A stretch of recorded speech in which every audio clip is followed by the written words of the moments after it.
Welcome to the Phoenix Prosperity Podcast, where wealth meets legacy. Join your host, Tim Fergestad, as we explore the journeys of Phoenix's finest to success and beyond.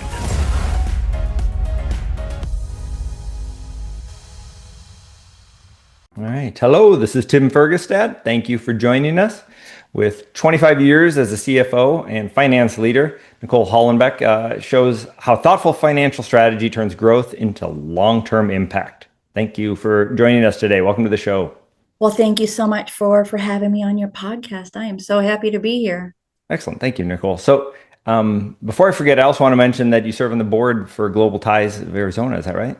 I do. It is an incredible nonprofit organization. It is part of the U.S. Department of State, but they do have a lot of other programs outside of the Department of State. But it's an organization, a nonprofit organization, who primarily works with the State Department to bring global leaders from around the world to the United States and to Phoenix. So our embassies all identify leadership or up-and-coming leadership and nominate people from those countries to come to Arizona and Phoenix to develop global ties with their counterparts in Arizona. And they've had a lot of success in doing that. They've been doing it for 60 years. Wow, 60 years. 60 years. It's their 60th anniversary, and they're planning a gala, I believe, in October to celebrate that. But yeah, there have been a lot of great connections made personally and professionally within Phoenix with counterparts from around the world. Okay, sure. I'm sure there's been a bunch over the decades and stuff. Is there like a one that maybe our listeners would know or be surprised by that you can share offhand? Who came here? Tony Blair came here. Huh. Margaret Thatcher, I think, came here. Oh gosh, there was a president of Mexico, Calderon.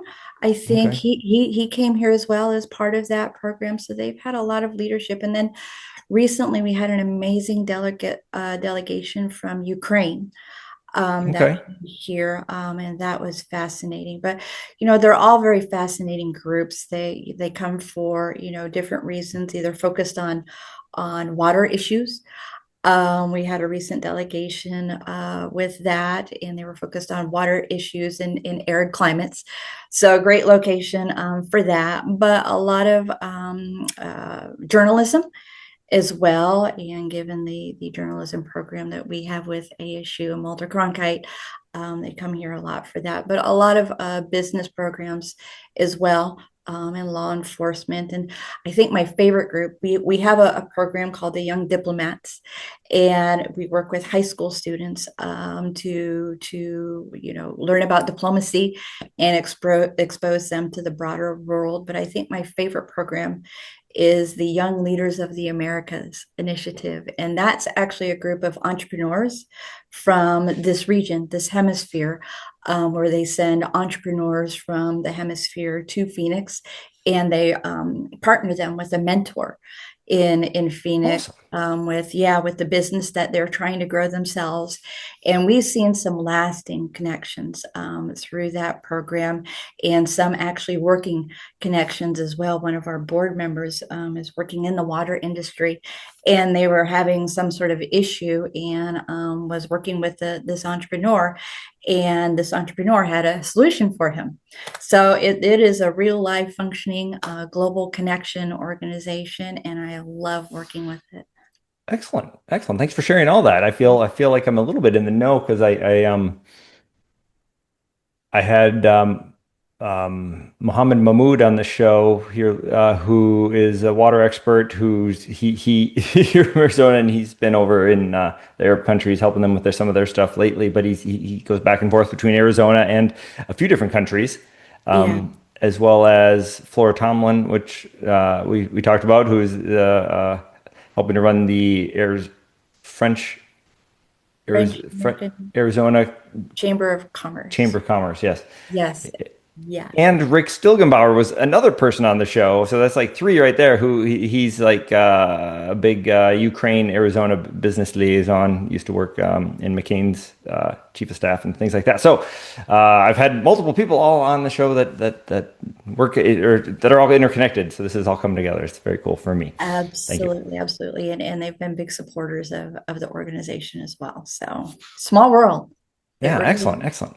Okay. Nicole. So besides that, which is super cool and I'm sure takes a significant amount of time, but also is very rewarding. Why don't you give us a little snapshot of your business right now, and then we can backfill it with why you're there. Sure. Well, the business I'm with right now is Vernadero Group, and we do environmental consulting primarily for the Department of Defense. But we do have government contracts with a lot of different divisions and departments within our federal government. So we have, many different projects varying, but mostly we are staffed with biologists and environmental scientists and GIS analysts. And those are the people that make all of those weather maps of the tornadoes and the hurricanes and gather all of that information we need to stay safe. So that's the organization that I work with now throughout Vernadero. Vernadero Group. Yes, it's Okay. a small veteran-owned business, and it's headquartered in Arizona. Awesome. Yeah. Okay. And how'd you get there? I got there through my 25 years as a CFO and yes. Yes. So yes, one of my mentors, an amazing human being, he is friends with the owner, and he knew that I had been working at the School of Architecture, which is actually Frank Lloyd Wright's architecture school, okay. and I was the CFO there, and was looking for my next opportunity. I figured I'd done all I could there, and it was time to move on. You just know when you know. And so I had spoken to him about that, and was out there networking and was looking at some opportunities, and he reached out to me about this job. So it seemed to be a good fit. So here I am right now. So I came to this job via the Frank Lloyd Wright School of Architecture. Okay. And GCU alum. That's where is that the Yes, finance education came from? it is. It is. I went to, I actually got my bachelor's degree in from NAU in finance. And Okay. my dream was actually go to Thunderbird School of Global Management. I remember when I was 8 or 9 years old, driving past the school, and I asked my dad, "What is that?" And all I remember is, him saying the words budgets and forecasts and creating healthy finances for companies. And I knew instantly that that's what I wanted to do when I grew up. And I didn't know what a budget or a forecast was, but I wanted to be what I called a money doctor and make companies have healthy finances so that moms and dads can have good jobs and buy houses with a pool and send their kids to college. That was my 8 or 9 year old processing of that. So I grew up wanting to There's something very pure about those words, yeah, right? Healthy finance healthy and finance. and pool for an 8-year old. Yeah. Yes. Okay. Yes. But I think intrinsically all of that was wanting to create jobs and doing that through making sure that companies had healthy finances. So I grew up with that in mind, and I was going to go to Thunderbird one day and be a money doctor. And after I graduated NAU, I called up Thunderbird to enroll, and they were like, "Oh, that's adorable, but you don't have any experience. So come back in a few years when you do." So in the meantime, I wanted to stay, involved in school and keep, academically oriented, so I didn't lose my study habits. So I reached out to Grand Canyon University and to see if they had a Spanish program, and I could maybe get a minor in Spanish while I'm getting ready to go to Thunderbird. And they said yes. And off the cuff, I just happened to ask them if they had an MBA program. And they said, yes, we do. And before I could say anything, they patched me through to the dean of the MBA program. And he was amazing. and very kind, and agreed to meet with me as young as I was and walk me through the process and help me get enrolled in Grand Canyon University. And that was actually, I think, the best educational experience I think I've ever had in my life. I love that Nice. school. Nice. Very cool. Very cool. I was just telling you before, Hannah, I was just there Friday. We're recording this in the beginning of February, for the God Bless America event day. And I got a helicopter flew a general in, and they had the basketball game, and I got to hang out with Jerry Colangelo and the president Brian and Mike Ingram. It was I'm dropping names because they're all the big wigs there. That was kind of fun for me. Anyway, so You forgot Alice Cooper. He's a big wig there too. I didn't see him. You can see. So yeah, no, it's a great school, and I'm really glad I went there as well, and it was good to be involved in that school. They do good things, and they have grown significantly over the years, and that's been great. Yes, they have. They have over 100,000 online students. They're the largest private university in the U.S. now. They are. Numbers. Isn't that amazing? ASU is the largest public university in the U.S. GC is the largest private university in the U.S. Go Arizona, right? Yeah, it's booming. It's booming for sure. For sure. So goals for you and or your company for 2026. Well, goals for the company, as with most companies, is to continue to grow, and grow the business. And as CFO, I think that's what my top priority is to help businesses grow, create jobs, as a money doctor, and help the business really grow smartly and profitably. A lot of small businesses and entrepreneurs and micro business owners and even solopreneurs, are chasing the revenue. But if it's not profitable revenue, it's not the right revenue. So that's something that I really help the business focus on. So we are going to be continuing to grow, like most businesses. And so that's our goal this year. Is to continue to grow. I think my big goal this year, personally and professionally, is something that I've been trying to work on for a long time, actually. But this year is the year, and making big steps to do that. So my big thing this year is, I believe in that old saying: "There's a time to learn, time to earn, and a time to give back." And we all do that at the same time throughout our lives, of course. But this year, I'm really focusing on giving back, and that was prompted a lot through Global Ties and my work there. But one of the things that I wanted to do to give back is really kind of take a brain dump of all of this experience, in business and in finance and growing companies and just the back office business of the business, and managing that, and just kind of doing a brain dump, on a web page. So I started working on building a web page, that'll have all of the information, how to start a business, all the links. Nice. You can start educating and share what you've learned and start giving back a little bit more. I am. Yeah, that's awesome. Yeah. And one of the solopreneurs I know, she has a connection in AI.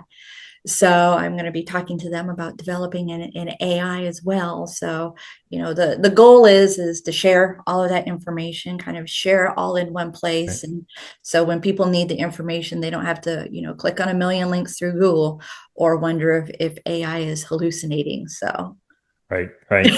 So you're going to train your own sort of site so people can access Nicole AI.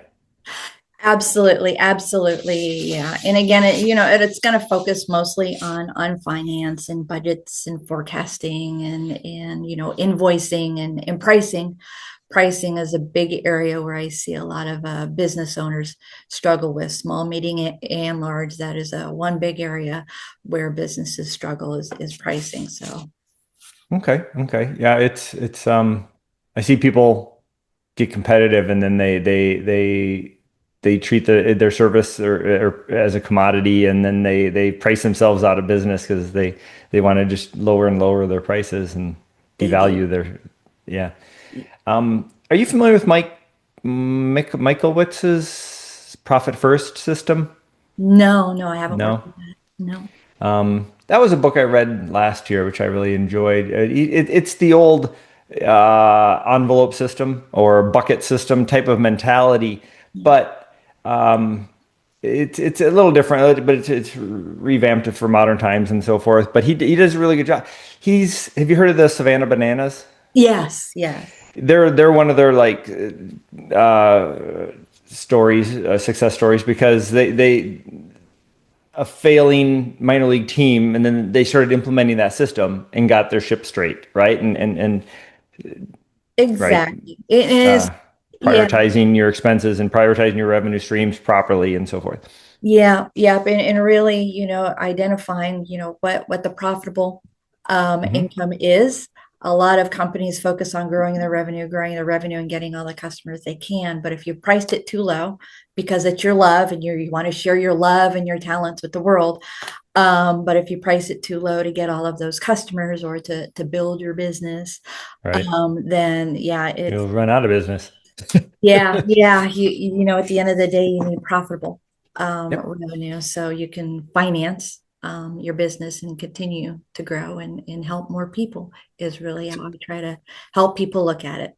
So is that yeah, I guess you already sort of implied that is kind of the biggest problem that when people come to you, they're struggling to maintain profitability at this is like anywhere from 500,000 up to a couple $1 million revenue companies. Yeah. I mean, it's micro businesses anywhere Okay. to, 500,000, 25 million, 50 million, but mostly I focus on the smaller businesses that I help with. But yeah, and it's, I've worked with small, medium, and large companies, and every single one of them struggles with pricing. That's the most important thing. And, really figuring out what your costs are, like the Savannah Bananas had to figure out, and making sure that you're covering those costs. But a lot of it all comes down to pricing. And, a lot of business owners, they start their businesses because it's something that they're passionate about. Right. Um, and all businesses were started by somebody at some point, and the leadership has to be passionate about it as well. So, but a lot of time these, they're focused on sales, which is where a lot of the Or businesses. the next fun product. Yes, yes.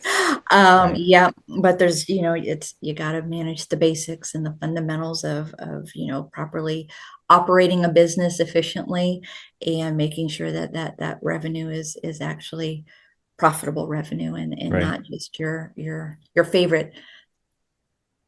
Right. I don't mean to put anybody in box here. I'm just, or get political, but I remember, I think it was Jordan Peterson, some other people have talked about how the, and again, you need the right wing and the left wing are part of the same bird. But the liberal-minded people are often more creative, and they'll come up with the idea, but then they need a conservative person to come in and run the company because they can start it, but they can't maintain it and grow it. Yes, yes. So we are all on the same team. We all need to remember that we are all on the same team. But yes, and we all need each other, and there's It's hard to wear all the hats and keep that business it going by is. your, yeah, It is. And that's where, so by day I'm a CFO, and by night and on the weekends, I help a lot of, throughout my career, I've grown a pretty big network of entrepreneurs. And a lot of them have started their own businesses again. So, and, I've met a lot of solopreneurs, after the pandemic. A lot of people just started their own businesses, and it's just them. So, they act as consultants with, really just a desire to, have a business that will maintain themselves. And then some of these people in the network, want to grow it a little larger, maybe right. 10 employees, but nothing huge. And then some just want to blow them up. And it really, a lot of people in those networks will reach out to me, and, they're struggling with, pricing, and sometimes just overwhelmed because, like you said, they're sales guys or they're ops guys. But, you have to manage the business of the business and get insurance and make sure you're properly registered and make sure you have a budget and a forecast for the banks, and you have to make a relationship with the bank. So it's really Right. just helping them with that. And sometimes, they have ideas that, they're just spinning on something, or they have a million ideas running through their head, and they just need somebody that they can bounce ideas off of. And that's a Or large tell them no. or tell them no. Yes. Yes. But there have been many 4 a.m. phone calls and 5 a.m. phone Oh calls. boy. Been up all night with their grand idea, and just need to talk about it and talk it through to somebody, have a nice morning with my dog and a cup of coffee and listen to them talk through Try their and talk them up or talk them down, depending upon what they yes, need. exactly, or both.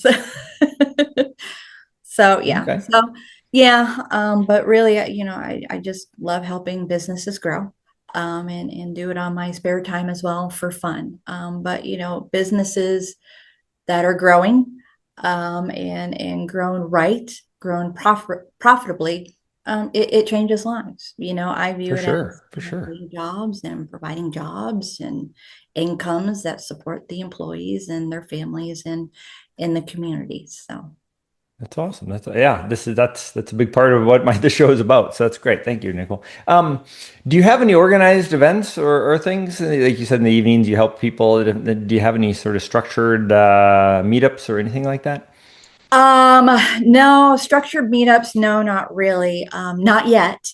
But when I finish building out my website, that I can do my data dump on, I'll be, accepting emails and questions, but I'll also be holding at that time meetups where we can have conversations one-on-one or within a group. There's a lot of organizations out there that, facilitate these groups, but they can also be quite expensive. And when you're a small business or a business of one, sometimes that's out of reach. So I would really like, when I do get this launched, and again, it'll all be free, my time to give back, then we'll be facilitating that. So maybe I can come back and talk to you when it's launched, and we can. Heck yeah.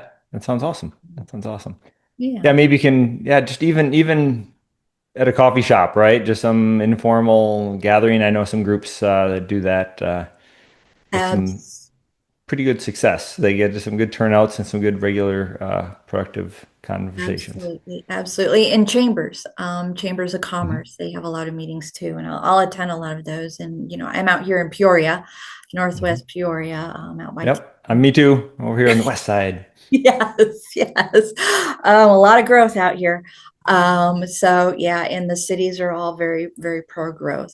So I've started getting involved in working with some of the chambers, and meeting with some people there. And all of the chambers have groups that they support, the small business owners.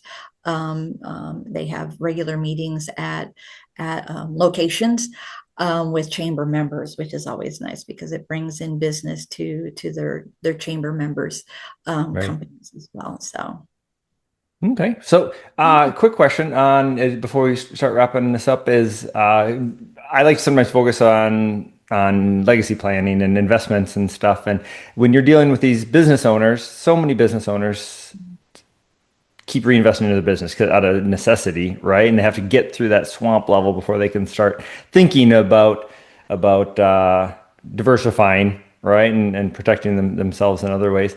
What are your thoughts on that and sort of providing maybe alternative income streams and so forth for small entrepreneurs? absolutely, absolutely. And I think one of the things that is so great about this time that we live with, and when I think things, I think that is a good thing that came out of the pandemic, is so many people start focusing on multiple streams of income. And honestly, that's something that I wish that I would have done when I was younger. I'm glad it is a popular part of our culture now, because it is so important. As a financial person, for business, it's important, but as we're all in charge of our own finances and managing our own finances. And I think that's critical. And there's so much opportunity in Arizona and Phoenix and the surrounding For area, sure. especially with the growth. So multiple streams of income, of course. And, a lot of these, entrepreneurs, they can have, different side businesses, but that's the same for companies as well. I've worked with a lot of companies that have multiple businesses and multiple different streams of income. So when I was at the school, we had tuition income, but we also had projects that the students would work on for real live companies that would bring income and in different things, different programs to bring in multiple streams of income. So not just for small businesses and entrepreneurs, but also for us in managing our own personal finances. Invest in your 401k. You still need to do that even when things are tight, because you do have to plan for your future and for your legacy and kids. But also real estate in Phoenix is a great opportunity. I'm a big fan. It is a great opportunity as well. And it doesn't have to cost a lot to get in or even stay in. So definitely multiple streams of income. And it's something that I wish I did earlier in my career. Okay, excellent. That's kind of a question I sometimes ask people is what do they wish they knew sooner? And that's a common answer is I wish I would have appreciated compounding interest and all that and investing sooner. Absolutely. Absolutely. I didn't believe it when I was younger, even though I went to class for it and studied it. I still didn't believe, that's a problem for future Nicole. I don't. It is. It was. And when you graduate college and you stick a whole bunch of money in your 401k and the market instantly dives, that's a little troubling as well. And, there was the 2008 downturn and that frightened a lot of people as well. Right. It comes back. And that's one thing that I've learned over, my career, what goes up must come down, but it also goes back up again. And we always need to remember that. Yeah. Big picture. Look at the cycles. Speaking of that though, I might as well ask you, do you think we're maybe at the top part of the stock market cycle? Maybe a little correction coming. There is a correction coming, but it has been going up and up and up, and eventually go back down. But you know what? That's an opportunity. So it is a bit of funding for when that opportunity knocks, and be ready because we do know it's going to be in for a bit of a correction at some point. So be prepared. Right. Yes, be prepared. Good one. All right. Well, Nicole, if people would like to connect with you or learn more, where can they go? What should they do? Sure. Anyone can connect with me on LinkedIn. I am out there, Nicole Hollenbeck, MBA. And then when I get my website up and rolled out, it will be alexavenue.com. So I hope Alex I can Avenue. see you again. Yep, alexavenue.com. Excellent. All right. Well, it's been great. Thank you very much. Thank you, everybody, for listening and watching. Thank you very much, Nicole Hollenbeck, for joining me today and sharing your story and your insights into the business here. Thank you so much. Inspired by our guests? Visit phoenixprosperitypodcast.com/guest and join us on the show and share your success story with Tim. The spotlight awaits.